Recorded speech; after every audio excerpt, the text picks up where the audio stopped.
My fellow Mainers, I am not a politician. I am a blue-collar governor, and I represent the hard-working people of Maine. The elite will never vote for me, and that's okay. I'm not worried about the next election. I'm worried about the next generation. That's why I'm so opposed to raising taxes, even a little bit. Mainers cannot afford any more tax burden, especially our elderly on fixed incomes. Maine's high taxes is one reason we are ranked 50th in the nation for doing business. To improve our business climate, we must reduce our energy costs, retain a well-educated workforce, and drive our taxes down. That is why I vetoed the budget. But this veto was not done lightly. When I submitted a balanced budget, I knew there would be concern from many legislators.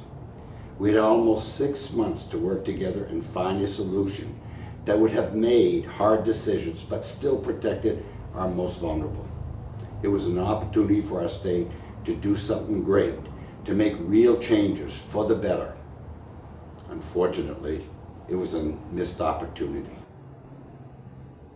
There are two groups harmed by this budget, our students and our elderly. Students are harmed by the education cuts forced through the process. This budget reduces funding for the Jobs for Maine Graduates program. It reduces funding for innovative programs such as career and technical education and the funds for efficient delivery of educational services. These cuts were supposedly made to help support general purpose aid for our schools. I have significantly increased that aid since I took office, but money alone will not fix education in Maine. We need to give our students options. We need to recognize that each student is an individual and each one learns differently. Throwing more money at administration and overhead simply continues the status quo. The second group harmed in this budget is our elderly. Some legislators have said that no one cares about rate increases in our meals, lodging, and sales taxes. That could not be more wrong. Retired mill workers living on fixed incomes, elderly widows collecting Social Security, and our veterans who receive nothing more than their military pensions, each of them care about this tax increase. We are already one of the highest tax states in the nation. We have some of the lowest per capita income in the country. Now is not the time to ask Mainers to give more to fund government. It is time for us to make hard decisions and make real structural cuts. There is so much we can do. Our overly generous welfare program can be reformed by cutting waste, fraud, and abuse. We can rethink our subsidies to cities and towns.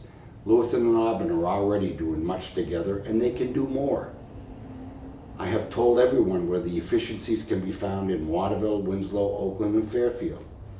We often forget that counties can be our partners to increase efficiencies and reduce costs in local government. But we need to start somewhere, and that somewhere starts in Augusta. There are some good pieces in this budget.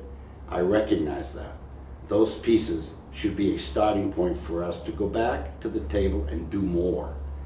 I extended an offer to legislative leadership to give us time to eliminate these sales, meals, and lodging tax increases. While those tax increases in the budget, I just could not support. For some legislators, it was more important to count votes and reject my proposals than do what is right for our citizens. Maine people deserve a considered, reasoned debate, and they will hold legislators responsible for their decisions. We have been 50th in the nation for too long, and this budget will keep us there. It is time to look past the next election and look forward to the next generation. The vote on this budget is about one thing: the future of Maine people. We must stand together.